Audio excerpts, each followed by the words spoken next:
There is a moment, just before dawn breaks, when the battlefield falls silent, the screaming stops, the clash of steel quiets, the dying finish their dying, and in that silence, something moves. Not the living, not quite the dead, but something in between. Figures on horseback, emerging from the mist that clings to blood-soaked ground. Women clad in armor that gleams even in darkness, their eyes reflecting a light that comes from no earthly source. The Valkyries, choosers of the slain. You know their name. You've heard the tales. Beautiful warrior maidens who descend from Asgard to collect the honored dead, who carry fallen heroes to Valhalla, Odin's great hall, where they feast and fight until Ragnarök comes. That's the story. That's the legend. That's what the poets sing. But there is something they don't sing about. Something that was struck from the sagas deliberately, a truth so dangerous that even Odin himself commanded it be forgotten. Because the Valkyries were not always servants of the All-Father. They were not always bound to his will. There was a time, before the current order, before Asgard rose to dominance, before the giants were slaughtered, and the worlds were carved from Ymir's corpse. There was a time when the Valkyries served no one, when they answered to no god, when they moved through the realms according to laws older than law itself, and they made an oath, a sacred binding oath that even the gods could not break. An oath that has been forgotten, erased from memory, silenced like the dawn silences the cries of dying men. But silence is not the same as absence, and forgotten does not mean gone. If you have come here seeking the truth, if you are one who looks beyond the official histories, if you understand that the most important stories are the ones that were deliberately buried, then remain, because what you are about to hear will change everything you thought you knew about the Valkyries, about Odin, about the nature of death itself. This is the story of the oath that even now, in defiance of Odin's command, the Valkyries still honor, the oath that makes them more than servants, more than warriors, more than anything the gods intended them to be. Welcome, traveler, to the forbidden history of the choosers of the slain. May you have the courage to hear what even the gods feared to remember. To understand the Valkyries, you must first understand what the world was like before the Aesir claimed dominion over it. Before there was Asgard, before there was Valhalla, before Odin sat on his throne with his ravens and his wolves and his terrible wisdom, there was balance, not peace. Balance is not the same as peace. Balance is tension held in perfect equilibrium, order and chaos, creation and destruction, life and death, each necessary, each honored, each given its due.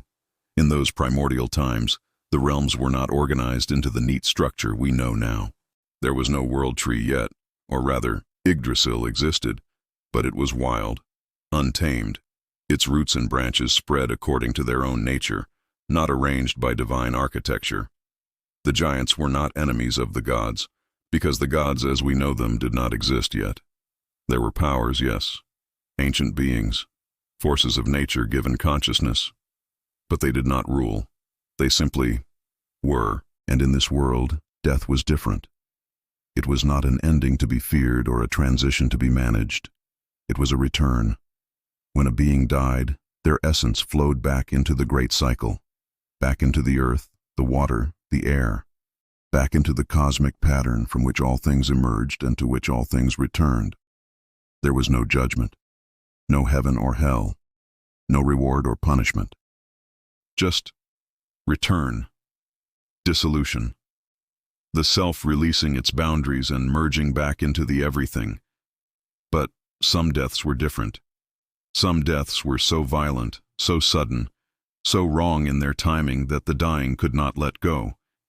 Their consciousness, instead of dissolving peacefully, would cling, would resist the return, would become trapped between states, not alive, not truly dead, suspended, suffering. These were the Draugr, the restless dead, spirits so attached to their former existence that they could not move on. They would haunt the places they died, would terrorize the living, would become twisted, corrupted versions of what they once were. And the world began to fill with them, because in those wild, primordial times, death was everywhere. Giants fought each other for territory. Elemental forces clashed. The first humans, primitive, struggling to survive, died in countless ways. Starvation, cold, predators, violence, and many of them could not let go. The veil between life and death became polluted, clogged with trapped souls. The natural cycle began to break down, and something had to be done. But who would do it? Who could navigate the space between life and death? Who could guide the trapped souls to their proper release? The answer came not from the gods, but from the void itself, from the space between states, from the in-between. They emerged without being born, materialized without being created, simply became. 9 women, neither fully alive nor fully dead, neither mortal nor divine, existing in the liminal space between all categories. The first Valkyries, and they were nothing like the tales describe. Thank you so much for watching. If you're as fascinated by the hidden corners of mythology as I am, be sure to hit that like button and subscribe for more deep dives into the stories you thought you knew. I'd love to hear your thoughts in the comments below. See you in the next one. Forget everything you thought you knew about Valkyries. The image of a beautiful warrior on a winged horse, choosing slain heroes for Valhalla. That's a later version, a watered-down story created for a specific purpose. The truth is much older, stranger, and far more powerful. The first Valkyries didn't ride horses. They were the horses. Or rather, they were the very concept of movement, the transition between states. They could take any form needed for their task. Sometimes, yes, they appeared as women, beautiful and terrible, with eyes that had seen the end of all things. But they could also be ravens circling a battlefield, or wolves loping through the twilight. They could be the shadows that dance against the wind, or the final whisper in a dying soldier's ear. In the beginning, they had no names. A name is a cage. It fixes you, defines you, limits you. And the Valkyries needed to be fluid, to move between worlds, to exist in multiple states at once. They weren't warriors, they were psychopomps, guides for the dead. Their purpose was sacred and singular. When a soul became trapped, clinging desperately to a life that was over, refusing to return to the great cycle, the Valkyries would come. They didn't come to judge or to punish. They came to release. Imagine a warrior, moments from death, his life flashing before him. The Valkyrie would appear, speaking in a language older than any human tongue. The words would translate to something like this: "It's over. You can rest now. There is no shame in letting go." And the warrior, hearing that ancient truth, seeing those eyes that held no fear of death because they existed beyond it, he would finally release his grip. The boundaries of his self would dissolve, and he would return to the cycle. The Valkyrie would guide this dissolution, ensuring no fragment remained trapped, no echo was left to haunt the living. This was their solemn duty, to maintain the fragile boundary between life and death, ensuring the flow of existence continued unbroken. They were the universe's immune system, appearing wherever the natural process of dying was disrupted. The early peoples understood this. They feared them, of course, as mortals always fear what exists between categories. But they also honored them. They would leave offerings at crossroads, those in-between places, not to buy favor, but simply to acknowledge their vital role. It was a simple message. We see you. We know you serve the balance. We honor your work. For uncounted ages, this was the way of things. The Valkyries moved through the realms, free, autonomous, bound only to their purpose. And among themselves, they made a sacred vow, an oath that would define them forever. They swore, "We serve the dying, not the living. We honor the transition, not the triumph. We belong to the boundary, not to any realm. We choose whom to guide by the manner of their death, not the glory of their life. And we answer to no power except the natural law of return." This was the forgotten oath, the oath that would later become a declaration of war. Everything changed when Odin rose to power. when he and his brothers slew the giant Ymir and carved the 9 realms from primordial chaos. When the shining halls of Asgard were built and the Aesir declared themselves rulers of all creation. Suddenly, these free, autonomous spirits became a problem for the new cosmic order, a force that answered to no king, that followed no command but its own ancient law, could not be tolerated. Before I tell you what happened when Odin, the All-Father, tried to bind the Valkyries to his will, before I reveal the secret conflict that nearly tore the fabric of reality apart, and before I share the bitter compromise that was reached and the terrible price that was paid, I need to ask you something. This isn't an abstract question. It's about your life right now. Who do you serve? I don't mean your boss or who signs your paycheck. I mean deeper. What power, what principle has your true, unshakable allegiance? Is it your family, your country? Is it a god, a philosophy, or a personal code? Or are you, like the original Valkyries, bound only to a purpose that transcends any single authority? This is what the Valkyries' story is really about. It's about the eternal tension between your own autonomy and your obligations to others. It's about serving a higher principle versus serving a powerful person. It's about honoring your oath versus obeying an order. We all face these moments, these crossroads where we must choose, do I do what I'm told, or do I do what I know is right? The story you're about to hear reveals what happens when even immortal beings are forced to make that choice, and the staggering cost of that decision. So, if you're still with me, if you want to know what happened when the Valkyries refused to kneel, if you're ready to learn the price of independence and the true weight of an oath, then I need you to do something for me. Go down to the comments and write just 4 words. I honor the oath. When I see those words, I'll know you're ready to descend deeper into this forgotten history, ready to learn what the gods themselves tried to erase, ready to understand why the Valkyries, even to this day, seem to serve 2 masters. Write it now. I honor the oath, and we will continue this journey together. Because this isn't a story about submission, it's a story about negotiation, about the terms under which power can be challenged, and about the stunning truth that even the gods must accept. Some beings can never be fully controlled. Thank you for watching, and don't forget to subscribe so you don't miss what comes next. Before time had a name, there was balance, a vast, intricate cycle of creation and dissolution. But then came the act that would shatter everything. When Odin and his brothers, Vili and Ve, committed the first and greatest murder. They killed the primordial giant Ymir. His blood, a cosmic deluge, flooded the nascent world, drowning almost all of his kind in a tide of gore and fury. From Ymir's colossal corpse, the brothers carved reality itself. His flesh became the earth, his bones the mountains, his skull the dome of the sky. The 9 realms were born not from a gentle creation, but from violence. A murder so profound it rewrote the very laws of existence. And across the cosmos, 9 beings felt it, the Valkyries.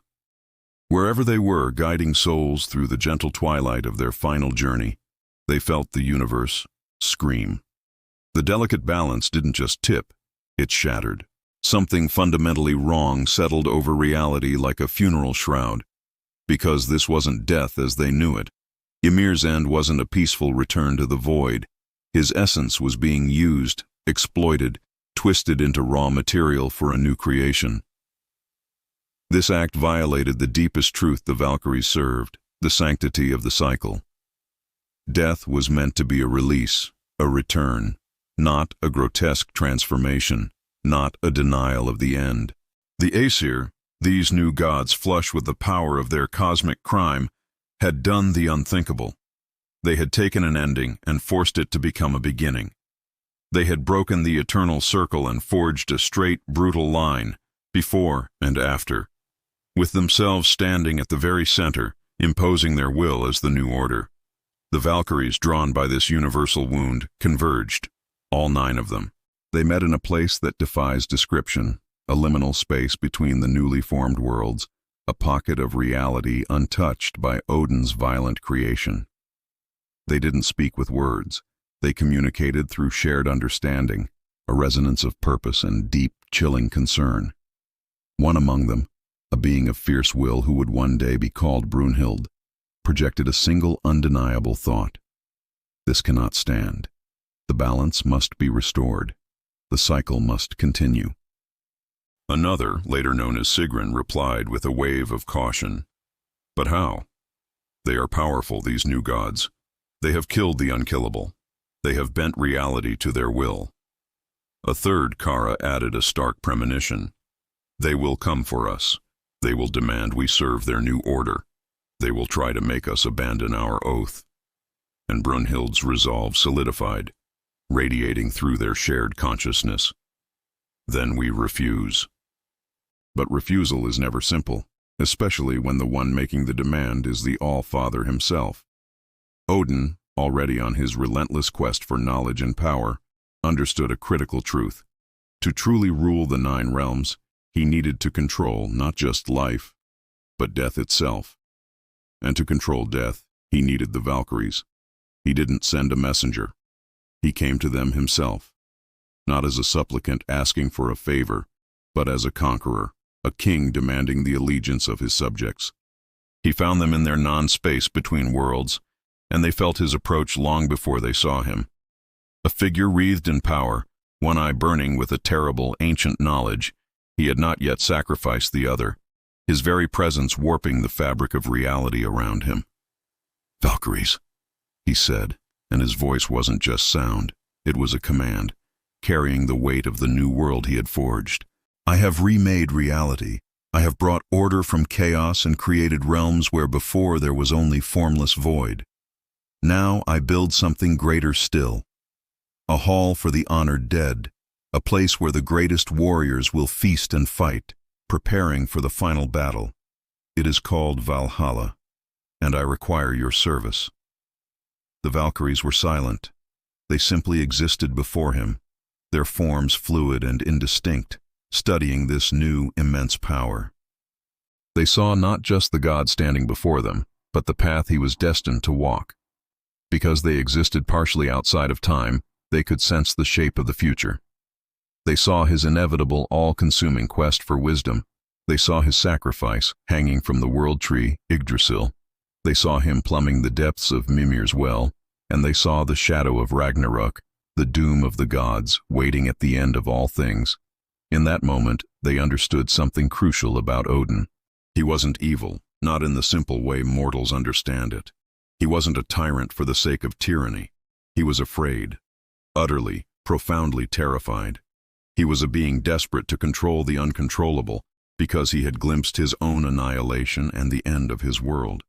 Every action he took, every power he seized, every soul he bound to his service, it was all a frantic attempt to escape fate, to gather enough strength, enough knowledge, enough warriors to somehow, impossibly, defy the inevitable. And that is what made him so dangerous. Not cruelty, but desperation. Because desperate beings are capable of the most terrible things. Finally, Brunhild's voice, clear and steady, cut through the silence. "We do not serve the living, All-Father. We serve the dying. That is our nature, our oath, our purpose." Odin's single eye narrowed, not in anger, but in cold resolve. "Your oath is to an old world, a world that no longer exists. I have created a new order, and in my world, everything serves a purpose. Everything has its place, including you." "We already have a place," Sigrun countered. "We exist between. We belong to no realm. We answer to no king." "You will answer to me," Odin stated, and his voice was not a threat, but a declaration of fact. "Because I have seen what is coming. I have glimpsed Ragnarök, and when that day arrives I will need warriors. An army composed of the greatest fighters who ever lived, ready to stand against the forces of chaos. And you will bring them to me." The implication was horrifying. "That is not our purpose," Kara said, her essence recoiling. "We guide the dead to dissolution, to a peaceful return, not to be collected, not to be imprisoned in some hall to wait for your war." "It is not imprisonment," Odin corrected, his tone paternalistic, almost gentle. It is the highest honor. These warriors will feast in my hall. They will fight glorious battles by day and be magically restored each night. They will know glory eternal. A quiet, piercing question came from Brunhild. Will they be allowed to leave? Odin paused, and in that pause, the truth was laid bare. He finally answered, "Why would they want to leave?" "That," Brunhild said, her voice echoing with the finality of a closing tomb, "is not an answer." In that moment of evasion, the Valkyries saw it all. Valhalla wasn't a reward. It was a prison, a beautiful, glorious, gilded prison, but a prison nonetheless.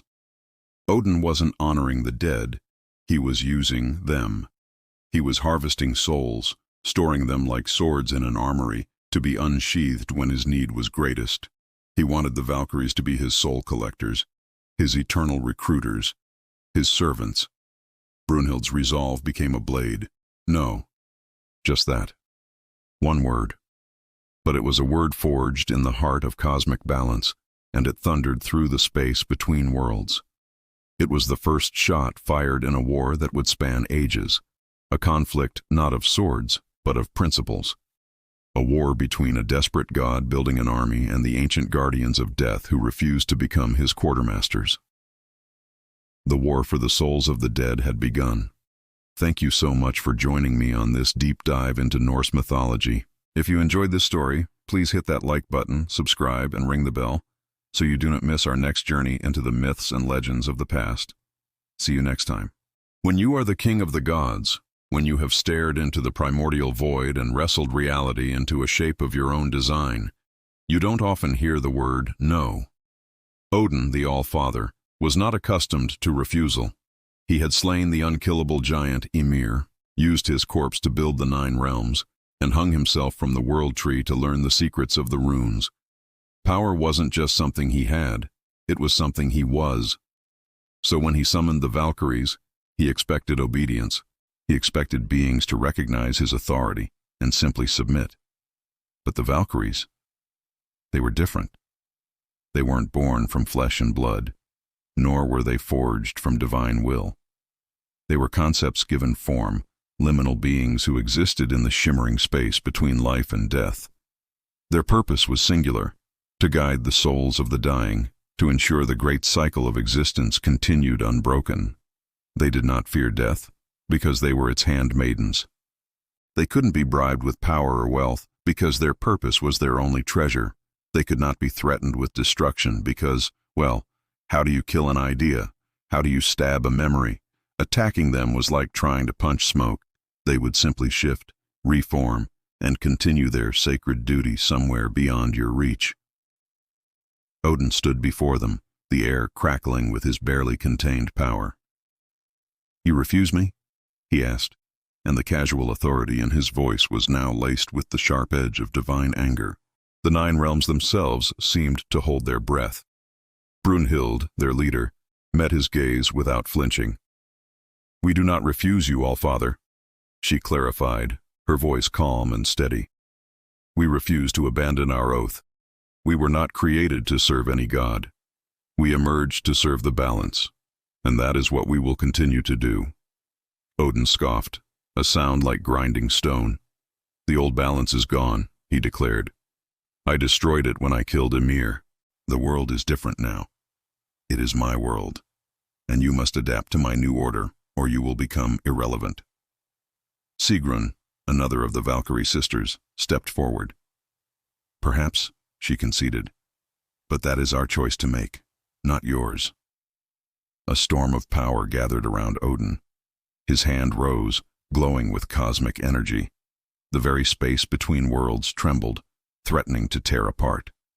For a heart-stopping moment, it seemed he would strike them down, attempt to bind their wills to his own through sheer overwhelming force.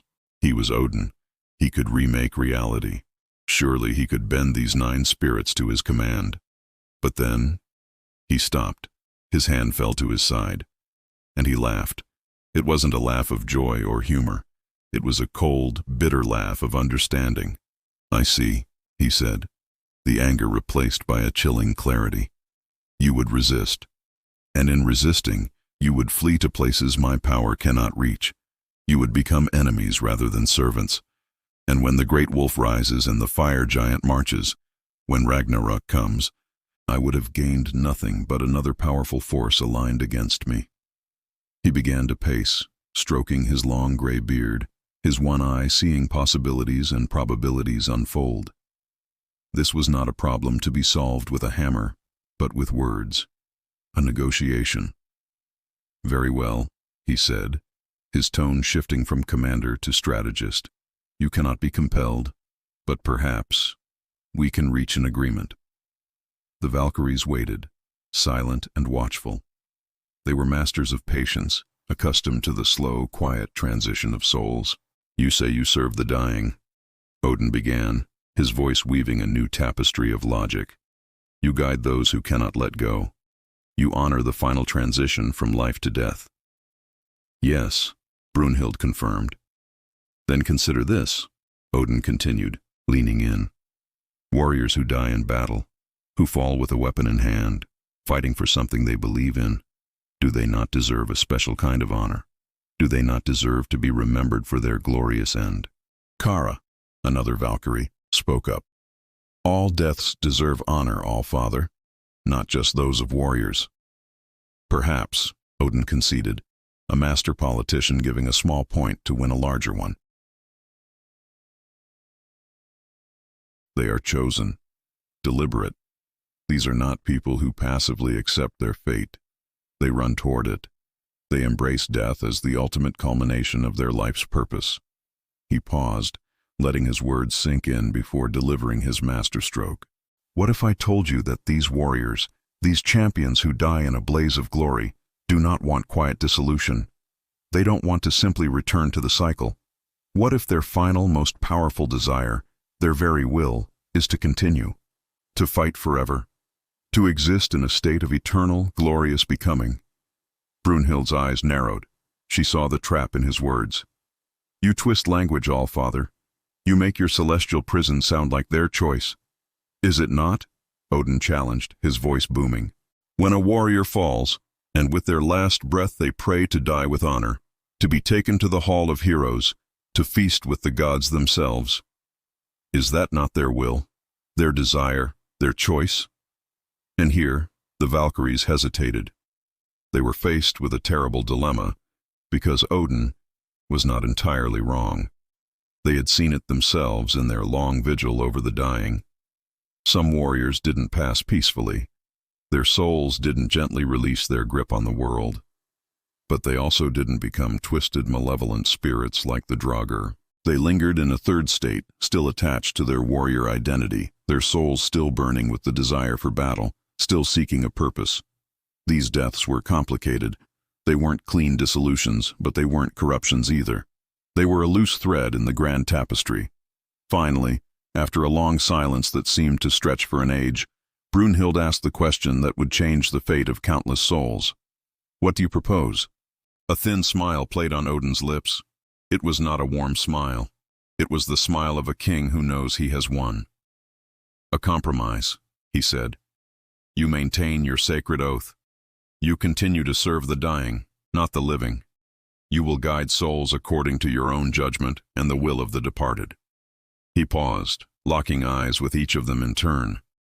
"But when you encounter a warrior who dies in the heat of battle, whose final cry is a call for Valhalla, who desires to be chosen for a greater purpose, we bring them to you," Sigrun finished, her voice heavy with the weight of the proposal. "Yes," Odin confirmed. "And if we encounter a warrior who does not desire this," Brunhild pressed, "one who wishes for peaceful dissolution and a return to the cycle, then you guide them as you always have," Odin promised. "I will not interfere with your primary purpose." "And if we choose to bring no one at all?" she challenged one last time. Odin's smile faded, replaced by a look of cold, hard pragmatism. "Then I will find another way," he stated plainly. "I will bind lesser spirits to the task. I will create artificial Valkyries from raw magic and my own will. They will be clumsy. They will not have your grace or your judgment. They will be pale imitations. But they will serve my purpose. and you will be forced to watch as a sacred duty you could have performed with honor is carried out by soulless puppets. It was a masterful negotiation, not a direct threat, not a simple bribe. It was a clear-eyed presentation of the future. He showed them that their refusal would not stop him. It would only change how it happened, and in doing so, would tarnish the very honor they held so dear. He offered them a choice, but a choice where one path preserved their integrity and the other guaranteed its corruption. And so, the agreement was struck. The Valkyries would keep their oath, but a new clause was added, one that would echo through the ages in the war cries of dying heroes, hoping to be chosen for the eternal battle in Odin's Golden Hall. Thank you so much for watching. If you enjoyed this dive into the intricate politics of Norse mythology, please consider liking this video and subscribing to the channel for more stories from the ancient world. It truly helps us bring more of these tales to light. We'll see you in the next one. After the compact was struck, after the Valkyries agreed to serve, but not truly serve, Odin, they began to change. It wasn't a sudden, dramatic transformation. It was a slow erosion, a subtle shift over countless ages. They became something different. They were given names: Brunhild, Sigrun, Kara, Hildur, Gundul, Geirskogul, Skuld, Rota, Gudr. 9 names for 9 beings. And names, as we've discussed, are limiting. They fix you in place. They make you a particular thing, rather than a universal concept. Before, the Valkyries were archetypes, concepts made flesh. Now, they were individuals, characters in Odin's grand story. He gave them magnificent horses, beasts that could gallop across the skies between realms. Odin understood that symbols matter. He knew the image of a beautiful woman on a flying horse, descending onto a battlefield, was powerful. It would inspire. It would create awe. It would make warriors want to die bravely, just for a chance to be chosen. It was brilliant propaganda, masterful marketing, the aestheticization of death itself. And the Valkyries, they accepted it. They understood that form follows function. To fulfill their new purpose, they needed this new form. But in gaining this form, something was lost. Their fluidity, their ability to be whatever the moment required, was gone. They became fixed, recognizable, mythologized. And with that came expectations.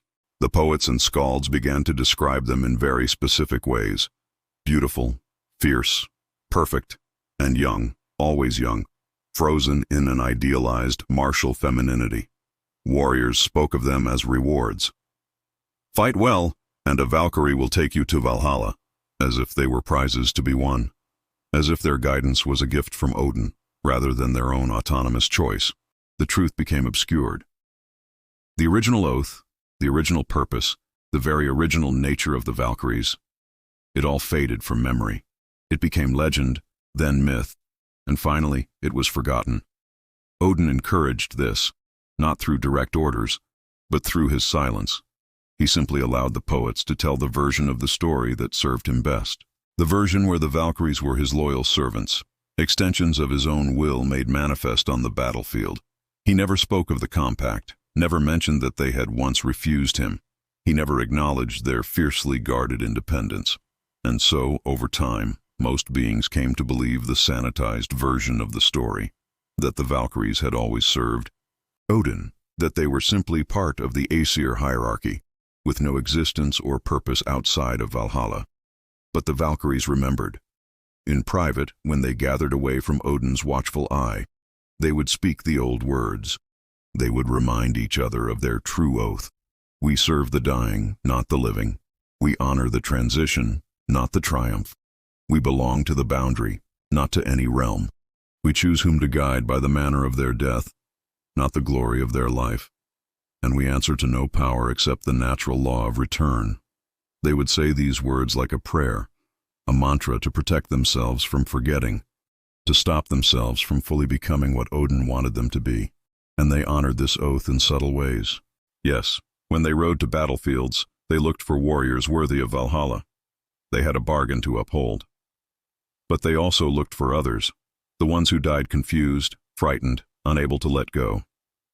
To those lost souls, they would whisper the old words of release. It's over. You can rest. There is no shame in letting go. They guided these souls not to an eternal war hall, but to a peaceful dissolution, ensuring they returned to the great cycle of existence. They honored death as death, not as a recruitment drive for Odin's private army. And Odin, he never knew. Or if he did know, he said nothing. The Valkyries fulfilled their end of the bargain. They brought him his warriors. They filled Valhalla with the glorious slain. They gave him the army he craved for the final battle. What they did beyond that was their own business. This is how they lived. This is how they maintained their integrity while serving a purpose they had not chosen for themselves. They honored both the compact with Odin and their original sacred oath. It wasn't easy. It was, in fact, a kind of constant internal war, waged on every battlefield they visited. With every dying warrior they encountered, they had to make a choice. This one for Valhalla. This one for the cycle. This one gets a choice. This one needs gentle guidance. And the weight of those choices, the immense responsibility of determining the fate of souls, it changed them in ways they had never anticipated. It forged them into something new once again, beings caught between two sacred duties, two powerful wills, forever riding the knife's edge between myth and truth. Thanks for joining me on this deep dive into the hidden world of the Valkyries. If you enjoyed this journey, please hit that like button and subscribe for more stories from the forgotten corners of mythology. See you next time. After the compact was struck, after the Valkyries agreed to serve Odin, though not in the way he wanted, they began to change. Not all at once, not dramatically, but slowly, over ages, they became something different. They were given names: Brunhild, Sigrun, Kara, 9 names for 9 beings. And names, as I've said before, are limiting. They fix you in place. They make you a particular character rather than a universal concept. Before they were archetypes. Now they were individuals in Odin's grand story. Odin gave them magnificent horses that could fly between realms. He understood that symbols matter. The image of a beautiful woman on a flying horse, descending to a battlefield, was powerful. It would inspire awe. It would make warriors want to die bravely just for the chance to be chosen. It was brilliant propaganda. Marketing, really. The aestheticization of death. And the Valkyries, they accepted it. They understood that to serve their new purpose, they needed this new form. But in doing so, something was lost. Their fluidity, their ability to be whatever was needed in the moment, was gone. They became fixed, recognizable, mythologized, and with that came expectations. The poets began to describe them in specific ways: beautiful, fierce, perfect, always young, frozen in an idealized femininity. Warriors spoke of them as rewards. Fight well, and a Valkyrie will take you to Valhalla, as if they were prizes to be won, as if their guidance was a gift from Odin, not their own autonomous choice. The truth became obscured. The original oath, their original purpose, their very nature, it all faded from memory. It became legend, then myth, then it was forgotten entirely. And Odin encouraged this forgetting, not with direct orders, but with silence. He allowed the poets to tell the version of the story that served him best, the version where the Valkyries were his loyal servants, his extensions, his will made manifest. He never spoke of the compact, never mentioned their refusal, never acknowledged their independence. And so, over time, most beings came to believe the sanitized version of the story. But the Valkyries remembered. In private, when they gathered, they would speak the old words, reminding each other of their true oath. We serve the dying, not the living. We honor the transition, not the triumph. We belong to the boundary, not to any realm. We choose whom to guide by the manner of their death, not the glory of their life. And we answer to no power except the natural law of return. They would say these words like a prayer, a protection against forgetting, against becoming what Odin wanted them to be. And they honored that oath in subtle ways. When they rode to battlefields, yes, they would look for warriors worthy of Valhalla, but they would also look for the others, the ones who died confused, frightened, unable to let go. And to those souls, they would whisper the old words of release. It's over. You can rest. There is no shame in letting go. They guided these souls to peaceful dissolution, ensuring they returned to the cycle, honoring death as death, not as recruitment for Odin's army. And Odin never knew. Or if he did, he said nothing. The Valkyries fulfilled their end of the bargain. They brought him his warriors. They filled Valhalla. What they did beyond that was their own business. This is how they lived, maintaining their integrity while serving a purpose they had not chosen, honoring both the compact and the oath. It was not easy. It was a constant internal war. On every battlefield, with every dying warrior, they had to make a choice. This one for Valhalla. This one for the cycle. This one gets a choice. This one needs guidance.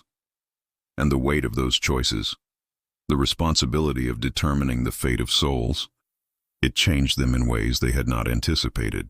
Stop for a moment. Think about what that would be like, to be responsible for deciding the fate of souls, to look at someone in their final moment and determine, you continue, you dissolve, you fight forever, you rest peacefully.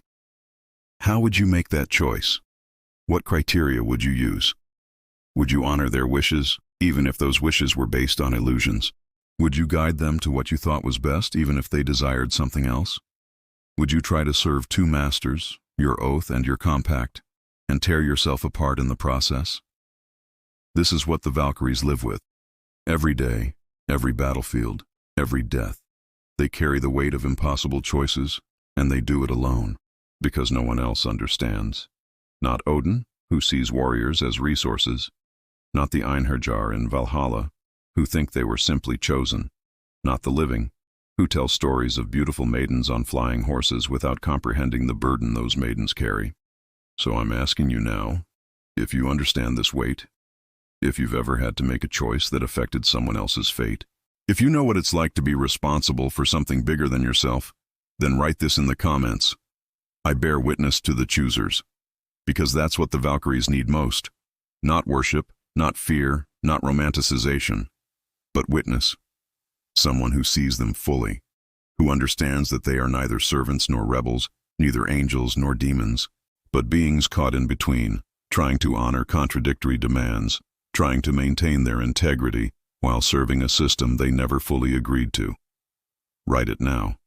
I bear witness to the choosers, and we'll continue to the part of the story that changes everything.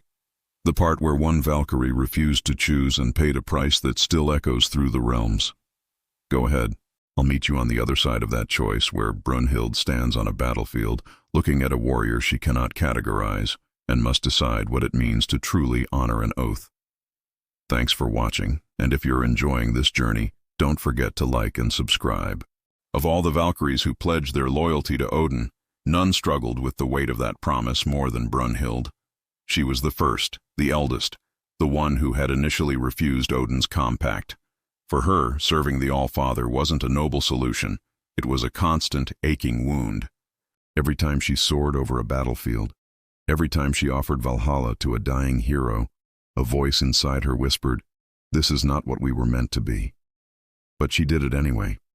She had made a promise, and sometimes you must make terrible compromises to preserve what truly matters. To refuse would mean abandoning her sisters and her purpose entirely. So, century after century, she rode. She chose the slain, brought them to Odin's hall, and watched them feast and fight, an endless cycle that mimicked life but was a pale imitation of it. Slowly, almost imperceptibly, a deep resentment grew within her, not for the warriors, not even for Odin, but for the system itself. Death, once a sacred transition, had been turned into a resource. Warriors were no longer part of a natural cycle. They were collected, stored, and repurposed. It was a violation of everything she believed about existence. Then, one day, on a bloody field in Midgard, where two tribes fought a war that history would soon forget, she found him. His name was Sigmund. He was dying, a sword thrust through his side, his breath coming in shallow gasps. She descended, her horse's hooves touching the earth without a sound. As she knelt beside him and looked into his eyes, she knew instantly. He was worthy of Valhalla, brave, honorable. He had fought not for glory, but to protect his family. By every measure Odin had set, this man should be chosen. "Warrior," she said, her voice a gentle melody against the clang of steel, "your battle is over. You fought well. Come with me to Odin's hall, where you will feast with heroes and your name will be remembered forever." Sigmund looked at her and managed a weak smile. "Forever?" he whispered. "Yes, forever." He closed his eyes. "I don't want that." Brunhild froze. "What?" "I don't want to fight forever," Sigmund breathed, his voice fading. "I fought because I had to, for my children, for my wife. But I never loved it. In my heart I am a father, a farmer, and I am so very tired." He opened his eyes, their clarity piercing through the veil of death. "I just want to rest, to return to the earth that fed me. Is that allowed?" And in that moment, something inside Brunhild shattered. Here was a man who met every single criterion for Valhalla, but didn't want it. He chose dissolution, a return to the cycle, the original oath over the new compact.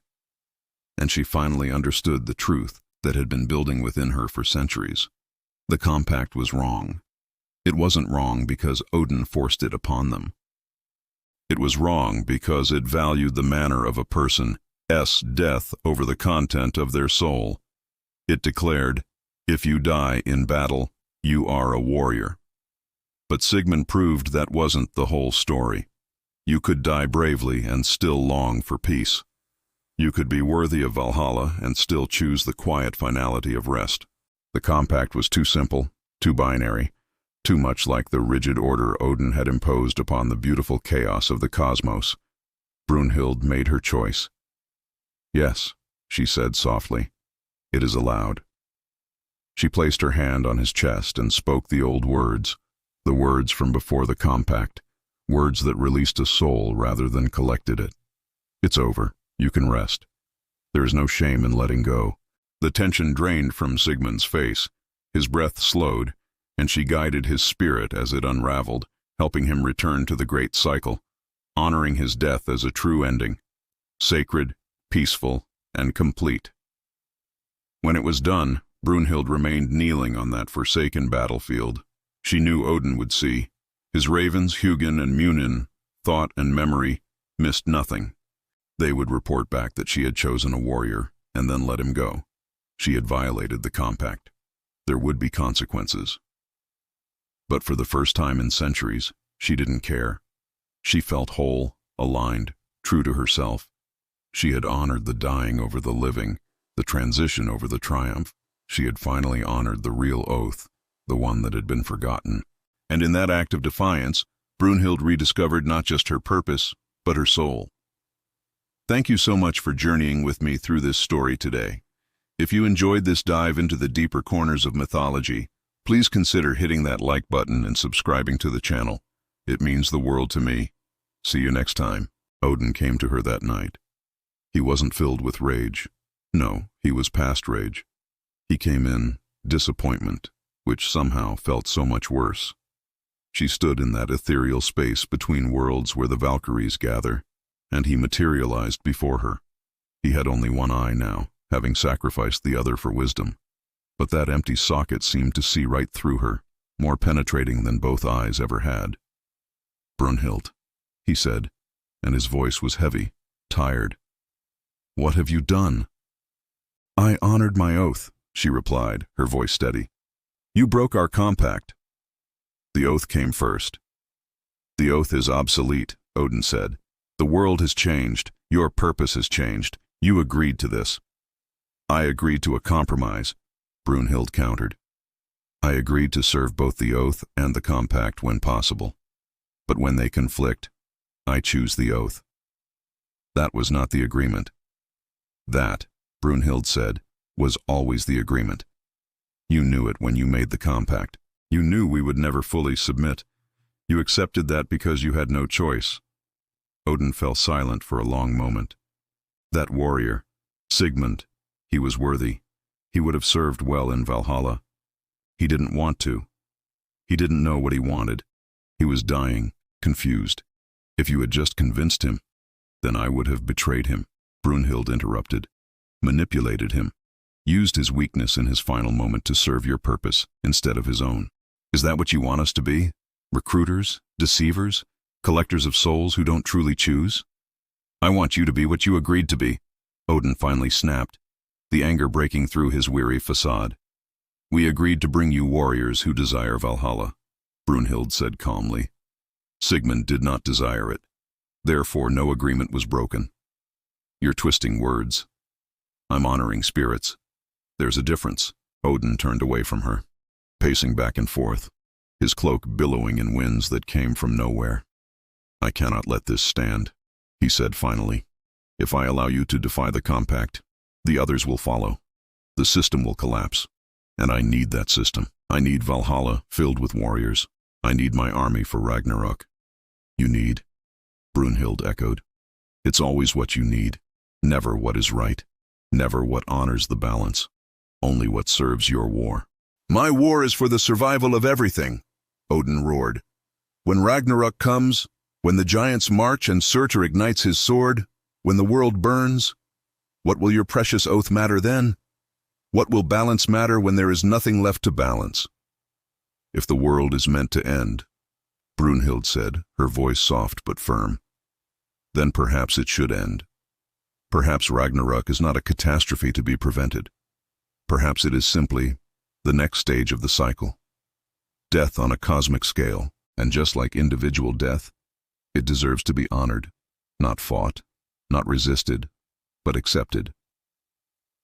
Odin just stared at her, and in his one remaining eye, she saw something that could have been understanding, or maybe it was just despair. You would let everything die? I would let everything be what it is meant to be. And what am I meant to be, Brunhild? What is my purpose if not to fight, to resist, to rage against the dying of the light? I don't know, she said gently. Perhaps you are meant to learn what I learned today. That control is an illusion. That the harder you grip, the more slips through your fingers. That wisdom is not about seeing the future and changing it, but seeing the future and accepting it. I cannot accept it. I know, she whispered. That is your tragedy. Another heavy silence hung between them. Then Odin straightened up, his resolve hardening. You have defied the compact. That cannot go unanswered. The other Valkyries must see that there are consequences for breaking agreements with me. What will you do? Brunhild asked, unafraid. I will do what I must, Odin said, his voice cold as stone. I will strip you of your autonomy, your ability to choose. You will be bound to mortal form, trapped, and you will sleep until a mortal man claims you. In that claiming, you will lose your connection to the boundary, become fully of one realm instead of between realms. You will no longer be a Valkyrie. You would destroy what I am? No, Odin said. I would give you what you seem to want. Mortality, vulnerability, the experience of being fully within the cycle instead of outside it. Perhaps then you will understand why I fight so hard to preserve existence. He raised his hand. Power gathered around him, not violent, but inexorable. Like gravity, like time itself. Forces you cannot resist, only experience. Sleep, Brunhild. Sleep behind a wall of fire that only the bravest may cross. And when you wake, you will be mortal. Bound. No longer a chooser, but one who must accept the choices of others. The spell fell upon her. Brunhild felt her consciousness compress, felt herself becoming fixed, solid, singular. All the fluidity, all the ethereal liminality of her being, all her ability to exist between states. It was all draining away. She was being defined, limited, made into one thing instead of many. And as she fell into that enchanted sleep, as her body was placed in a hall surrounded by flames, her last conscious thought was, I do not regret it. I honored the oath, and that matters more than freedom, more than power, more than anything. The other Valkyries watched as Brunhild fell. They watched her be stripped of what made her her. They watched her be punished for honoring the very oath they all shared. And they were afraid, not of Odin's power, but of what it all meant. If Brunhild could be broken, if defiance led to dissolution, then what hope did any of them have to maintain their own integrity? But then, something unexpected happened. As Brunhild slept behind her wall of fire, existing in that enchanted state between Valkyrie and mortal, the other eight began to change. Slowly, subtly. They became more careful in their choosing, more attentive to the actual desires of the dying, more willing to honor their oath, even when it conflicted with Odin's compact. They didn't defy Odin openly. They didn't refuse to bring warriors to Valhalla, but they became more selective, more honest, more true to their original purpose, because Brunhild had shown them that some things are worth the punishment, that integrity has a price, and that price, while terrible, is not as terrible as losing yourself completely. They found ways to honor both the oath and the compact. They brought Odin his warriors, the ones who genuinely desired Valhalla. But they also guided countless others to a peaceful dissolution, letting their spirits find their own rest. And they did it all quietly, without fanfare, without drawing Odin's attention to what they were doing. They learned to exist in the margins, to serve two masters by serving neither completely. They learned to maintain their autonomy through subtlety rather than open defiance. And over time, over centuries, the original oath remained alive. Forgotten by most, erased from the official histories of Asgard, but it was practiced, honored, remembered by the Valkyries themselves, who carried Brunhild's sacrifice as a quiet, burning ember in their hearts.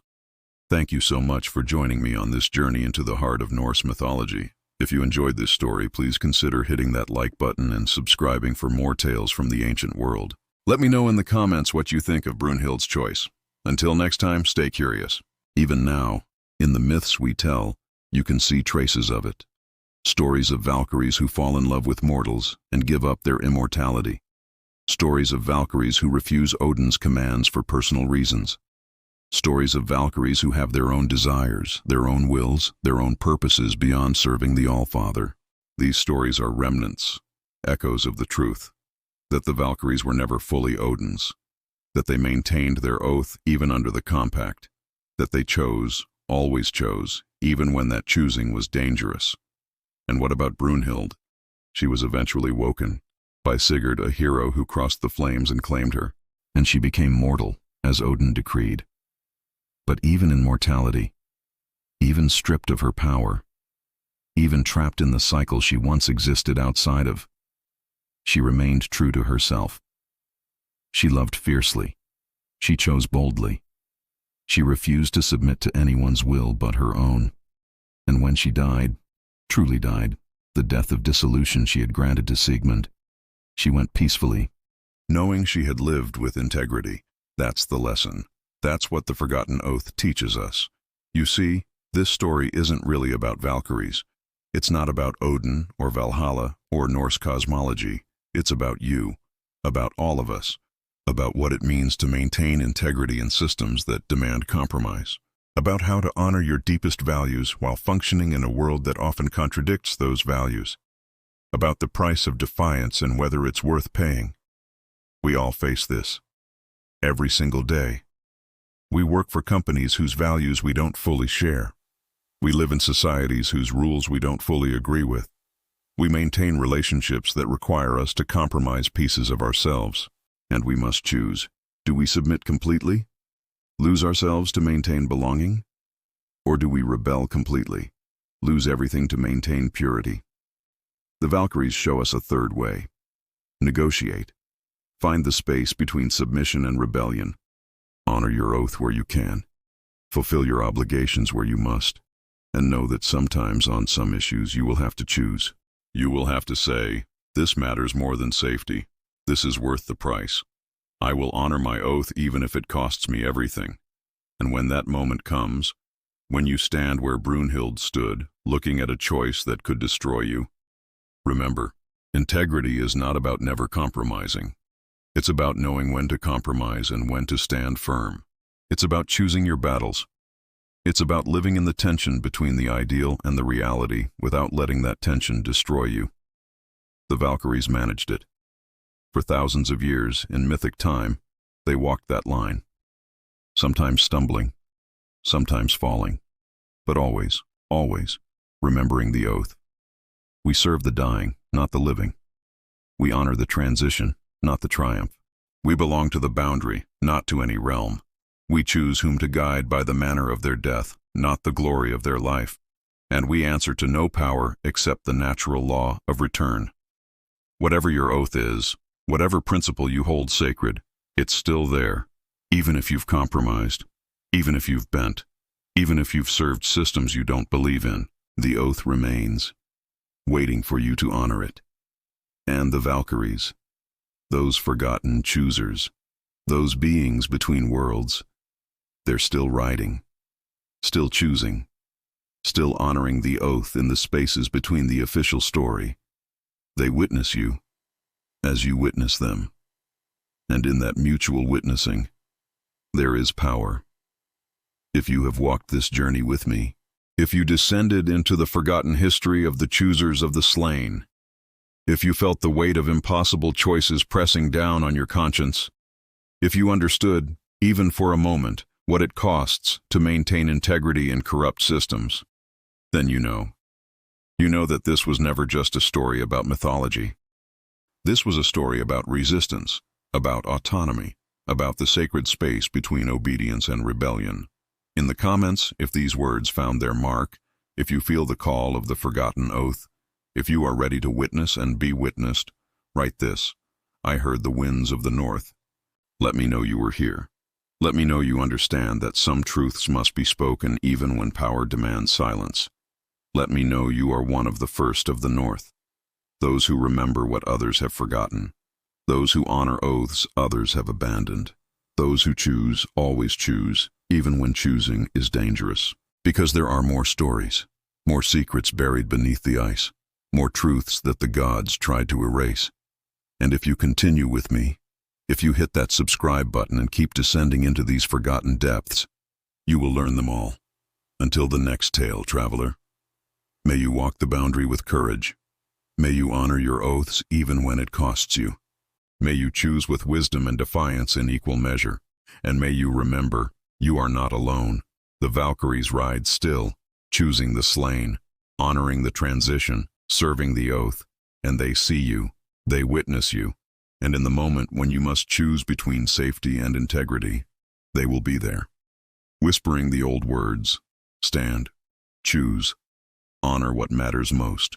Skål, warriors, until the dawn silences us all.